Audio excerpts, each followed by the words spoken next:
All right, and just like that, we press enter. Oh, wrong keyboard.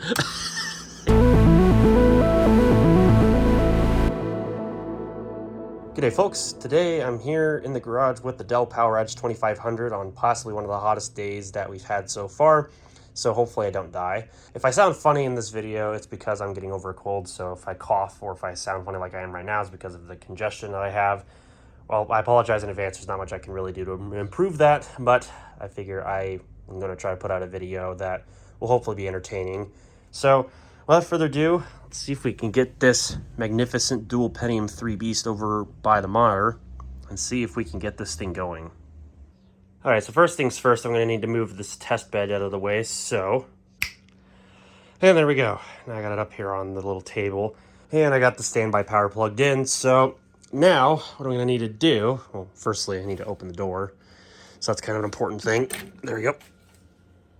Other than that, though, firstly, what I'm going to need to do is I need a couple of items. First of which, I need the Windows 2000 Server installation media, obviously. But I'm also going to need to get a RAID driver on a floppy disk, which probably means I'm going to need to go to Dell's website, and I need to download the driver, which will be easy enough to do because Dell still has the files for this server.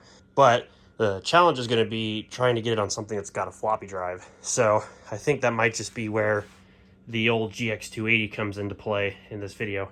Yes, I still have that machine, so we'll probably have to get that machine up and running. I don't know with what, probably Windows XP if I had to guess, and see if we can get the driver onto the floppy disk. And, well, I'm going to need to burn the CD from another computer to get Windows 2000 Server on there, but that's half the battle. G.I. Joe! Okay, enough of that. Anyways, so let's see how we fare here. I need to do some switcheroonies of hardware, and then we'll see what happens. Okay, screw it. I decided I was actually going to go ahead and hook up the Optiplex GX280. Also, forgive the fan. Circulating air in here, so it's not nearly as toxic. So I guess we'll grab the USB receiver here and plug that in, and we'll see what operating system's on this thing. Probably, knowing my luck, it's going to be an old version of Linux, but we'll see what happens. Probably also grab the USB Wi-Fi adapter and connect that after I move out of the way. Alright, and off we go. See what happens. Whoops, I'm running into everything.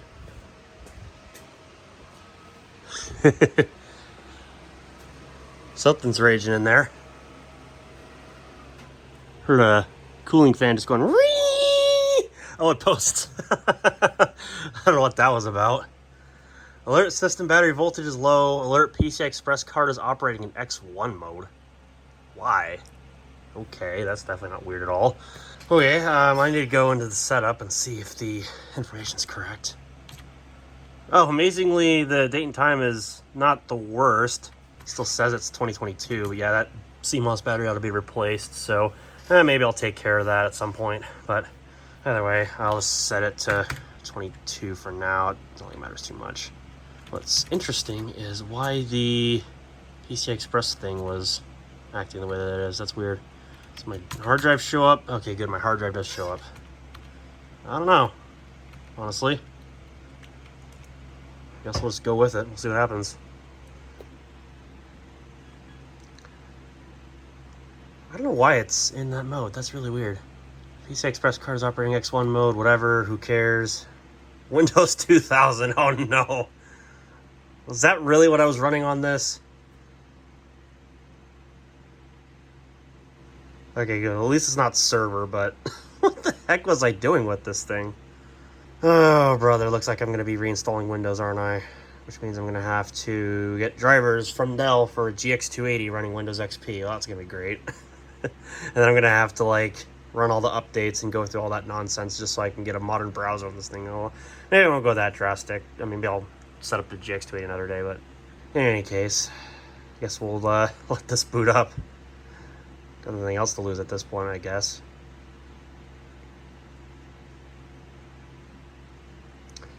Well, we got a video driver. So that's at least something.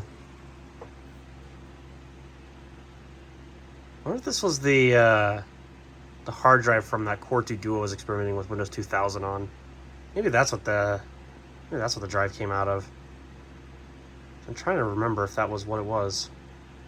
I think so, yeah, because I have my pal on the desktop, so that, yep, that's definitely from that machine. You guys wouldn't know about this because it was a Discord thing that I was doing, but I put Windows 2000 on a Core 2 Duo, and I was trying to make it work, and I almost had it going, but I didn't quite make it over the threshold point, but I was so close that I think I was just missing sound, and that was it. So it's kind of amazing that a system with an Intel 945 chipset can actually run 2000 with a Core 2 Duo. It's actually pretty impressive stuff. But I'll have to erase this drive because I need it for something else, obviously. I have no USB peripherals, but that part does not surprise me. Anyways. Well, let me go see if I can go find a Windows XP disk, and I guess we'll get this thing reloaded. Okay, I think I found a Windows XP disk that should work, so here's to hoping that this optical drive still does. Or not. Oh, it didn't make me open up the system. Alright, the joys of the clamshell Dells. I actually forgot I swapped out the video card for a GeForce 6800. I think that's a GT, I'm not sure. But I did swap it out at some point, so that's cool, I guess. Let's see what else is going on in here. Well, I can swap out the CMOS battery, but I'll worry about that later. So now the big thing is, well, dealing with the video card, that's an X1 mode.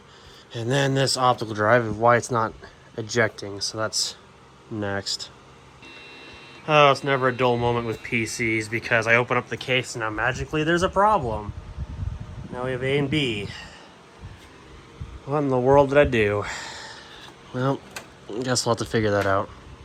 Alright, A, B, C, D, and A, B's amber means memory subsystem. Why is it with every DDR2 system of mine, it's always memory? What the fuck? Okay, now that I spent like a good couple of minutes just taking all the memory out, putting it back in stick by stick, turning it on, making sure it posts, now I've got all the memory redetected again, even though there's literally no difference, but now it's not complaining about the memory anymore because it seems to be every freaking DDR2 system I own. Whatever. Now let's see if the optical drive will actually open up. I actually don't know. Alright, all I have to do is power on self-test there. I got the power plug back into that optical drive. I'm actually going to unplug the hard drive for right now so it doesn't try to boot into Windows. Just want to see if that disk drive's going to open here, so I need to scoot the case over. Nope, that drive's just toast. It doesn't open. Well, that's great. Luckily, I think I've got an extra here, so I can plug that in. It's not going to be pretty, but it'll hopefully work. Well, that's funny. Would you look at that? The replacement drive, which is this extremely dusty one here from January 2006, is actually the exact same model. That's ironic. Because this actually came out of a Dell Dimension E310, so that's great. Surprised they use the exact same model of drive. Anyways, I'm going to go ahead and swap these brackets over, and we'll try this drive and we'll see if it works. I've actually not tried it yet. Okay, replacement drive is in. Let's see if it is any better. See if it's actually making optical drive sounds for one thing. Oh, sounds like it. Okay, maybe it just can't open at this angle, but I thought I heard more sounds than the other one, so we might be onto something. Okay, let's see if we can do the bang and open trick here. Hey, it works every time. Cool. Let's get that disk in there. See if we can install Windows. Okay, maybe I might have to plug in all the other cables next. Okay, onboard USB CD-ROM drive. Hey, there we go. That's a great sign so far. Now, I have no idea about the, well, functionality of this disk. I just grabbed a Windows XP Service Pack 3 Dell disk, so I have no idea if it's any good. I guess we'll find out. But in any case, I need to go grab some floppy disks, so I guess we'll go do that while this installs. I'm going to actually format the hard drive first, but once I do that, then I'm going to go out to the shed and I'm going to go get me some floppy disks. Alright, here's the moment of truth. It's probably going to find that install of Windows 2000, and it's probably going to be like, yo, you could upgrade. Oh, I guess not. Okay, whatever. Just going to repartition this. And that'll be that. So, okay, let's go grab some floppy disks.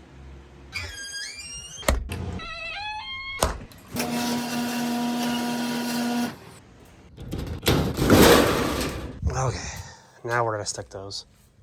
Oh god, it's hot in here. Well, shoot, these are all like preloaded game discs. Well, I can't go writing over these. Dang it. Yeah, these are all like labeled discs. Well, it'll be great if I needed those, but I don't. Well, I guess never mind. They're not in this shed. I thought they were. Well, dang it. I guess I'm gonna have to go to my trailer. Well, I guess back on the hangar with you.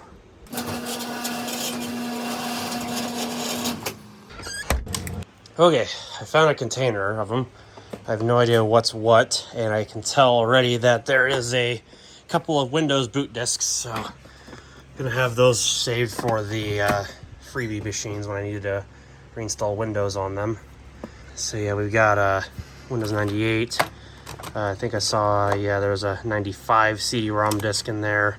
So yeah, looks like I got a couple of things in here. Windows 95 on floppies, oh god. I can't imagine that would go over well. But I think I could probably pitch one of these, I think, for using as a driver disk.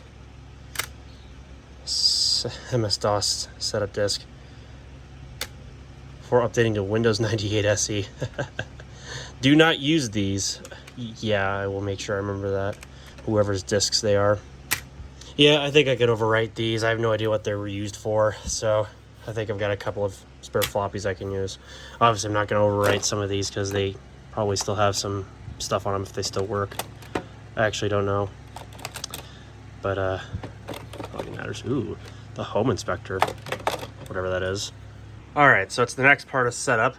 And at this point, I could probably do a Shift F10 cheat and I just check what's on these disks using the command prompt.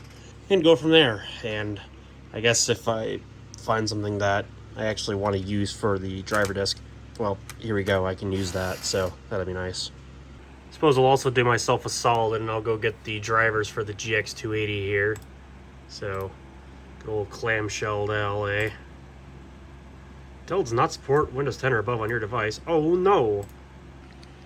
Slowly but surely we are going to get into Snappy Driver Installer so I can actually like get this thing up to date, hopefully. Or not, because it apparently needs to close.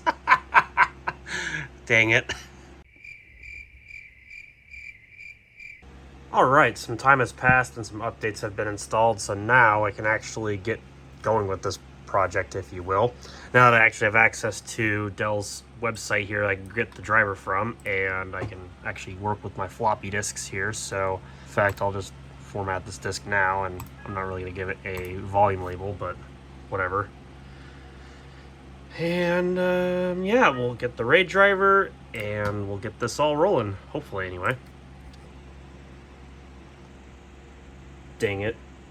Okay, I got the driver loaded onto the floppy disk. Now, what I'm not sure about is if I left an installation CD in the drive or if I still need to make one. So I guess we'll find out here.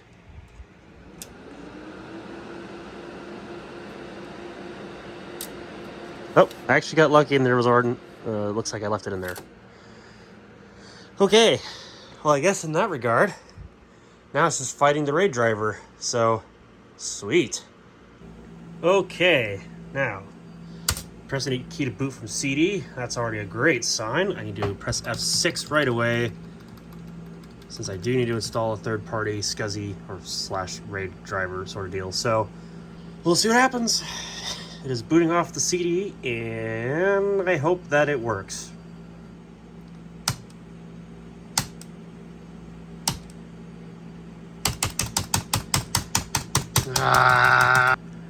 Alright, survey says, figured. Well, at least we already knew the answer, so I'll just need to boot back up the other machine, and I guess we find a different driver.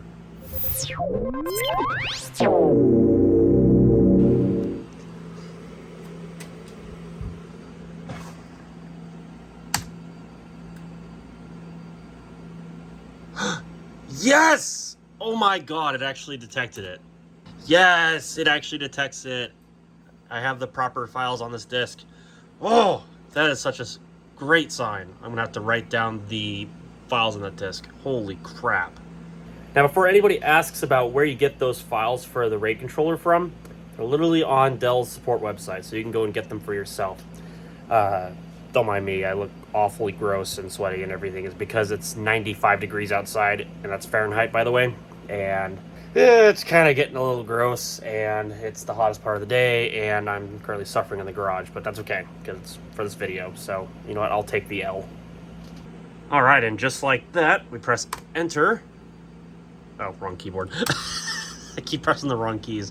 Ooh, it sees it. Hey, there we go. Cool. So we can proceed. So, what I'm going to try to do, at least I hope, I think all you need to do is just press enter, continue setup, and then I just need to format using NTFS. So, this part's going to take a while because this is Windows 2000, and I want this to be formatted. I could have went through and I could have done the whole quick format thing in the recovery console, but I was just like, you know, I've already made it this far. I'm not interested in like waiting for this thing to reboot again. I have to load the driver and go through all that nonsense. So I think I'll be just fine with a full format. And besides, 69,000 megabyte volume. I'm trying to think. Like, I think that might take like 5 to 10 minutes at this rate, so it's not too bad. So, in any case, I shall pick back up once there's something more entertaining to show on the camera, because literally, I'm pretty sure everybody in this viewing audience has seen Windows 2000 setup before, but if you haven't, well, it's nothing exciting. You can literally watch the setup for Windows XP and it looks identical. But I digress. Anyways, I shall resume here in a little bit. Oop. Perk2evt.exe. That's a file that I definitely don't have access to on that disk. Well, at this point, we're gonna risk it. Just gonna risk it. See if we don't need those. Knowing my luck, I'm probably gonna reboot and the thing's gonna tell me that I can't boot because it doesn't have the proper RAID driver. Wouldn't that just be my luck, right? Oh well, I can always get it properly installed in Windows later. I just need it to boot. That's all I care about. So, I don't know. We'll see if I get lucky. Alright, we've rebooted and checked that out. Got that nice Windows 2000 server boot screen. Yeah, boys, we got her. We actually had the right files, and this thing is booting up. Oh, that is a gorgeous setup screen. Oh, that is beautiful. Alright, well, I'm going to get through this setup here, and hopefully it's still happy with us, despite having those couple missing files, but I think we'll be alright. Alright, I brought up the command prompt here. I'm going to open up the task manager. I just want to see those two glorious processors show up inside of the setup. Oh, there they are. Oh, yes. Got that dual Pentium 3 action going on. And it does see all the RAM, so that's a good sign. I mean, I would hope that it would because, I mean, it detects in the BIOS. But there we go. We have that wonderful setup screen going on here. And our wonderful dual processors. Can I not have that on top? That'd be great.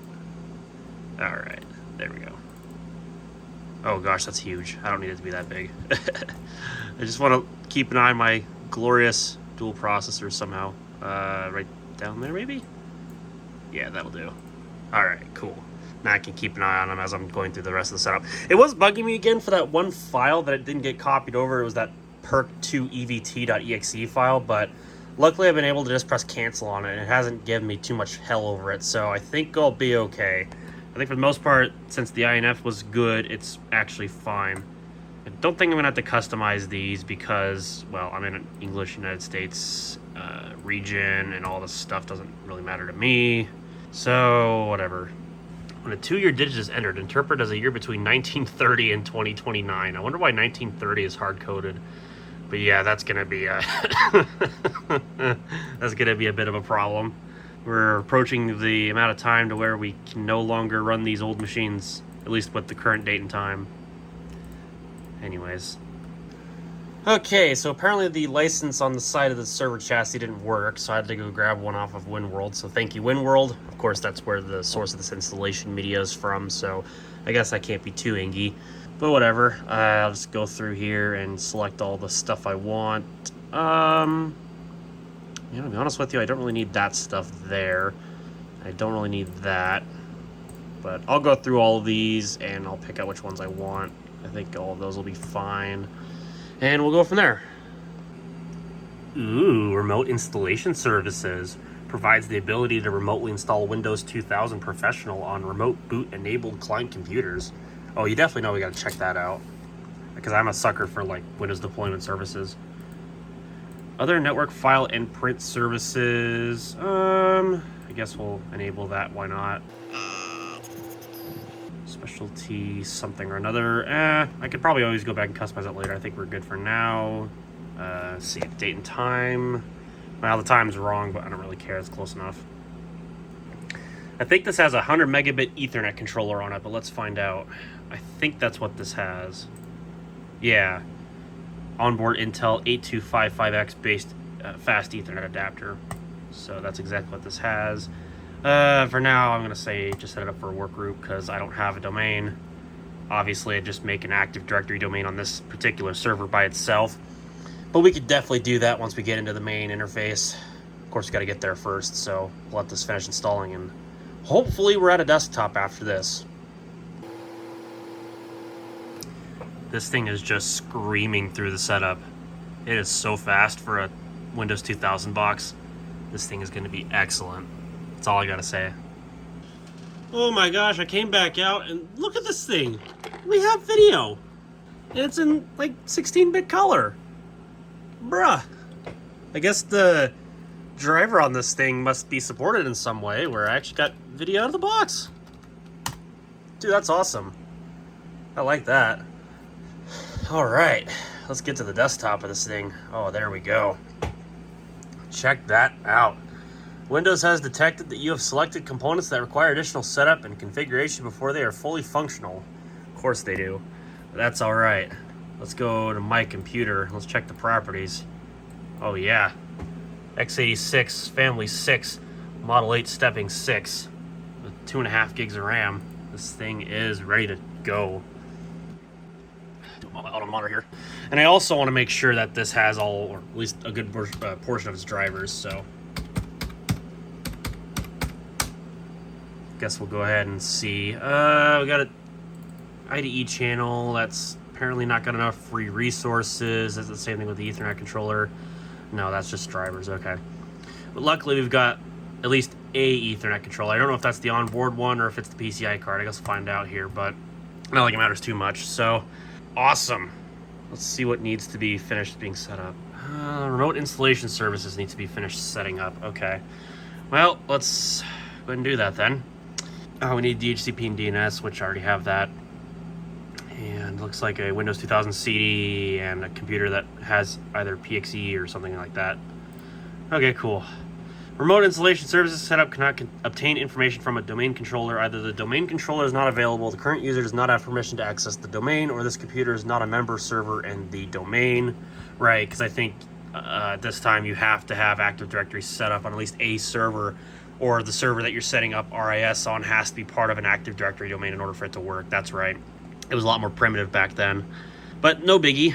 We could definitely work on that. So maybe we'll do that for another video. I'll actually get this thing connected. I'm going to install all of the updates from my Windows Server Update Services server in the house, because I got all the Windows 2000 updates on there. So we can get this thing up to date, and then maybe we'll play around with that sort of stuff. We'll get an Active Directory domain going. Of course, it won't be connected to the network with that active, at least when I go to set it up. But maybe that'll be something that we can do in the future if I ever decide to want to connect up a bunch of old Windows 9X computers. I could make an old Active Directory domain with Windows 2000 here on the server. Although, I don't know about the energy efficiency of that, but, you know, hey, you can never have too much fun with this old hardware. So maybe we'll do it just for kicks and giggles. But I think that's all there is to say about this video, really. I mean, we got Windows 2000 installed on the server, and that's pretty cool. So I'd say I think our job here, for at least right now, is done. We can always go back and, you know, take care of the stuff later, but that'll be for when it's not 90-something degrees outside, which would be much nicer to deal with. But in any case, so yeah, if you guys like what you saw, well, then you know what to press. If you didn't like it so much, well, then you also know what to press. You get subscribed down below, because I upload rather infrequently, so you'll definitely not want to miss when I upload new content. But with that having been said, thank you very much for coming to watch, and I'll see you hopefully in the next one.